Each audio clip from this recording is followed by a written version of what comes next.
Some people grow up believing love must be earned, not through who they are, but through what they provide.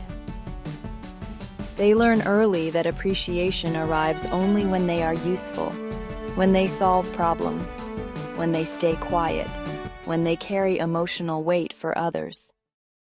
Over time, usefulness replaces affection, and survival disguises itself as love. Psychologically, this creates conditional worth.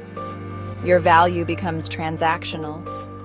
You are praised for performance, not presence. Needed, but never chosen.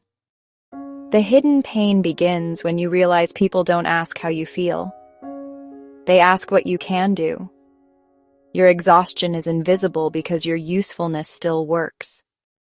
This pattern, often forms in emotionally neglectful environments, where love was, inconsistent, where approval came only after sacrifice. So the nervous system learns a dangerous rule: if I am not useful, I am not safe. As adults, these individuals attract one-sided relationships. They overgive, they overfunction, they stay too long. Because honestly, being needed feels familiar, even when it hurts. But being useful is not the same as being loved. Love does not require self-erasure.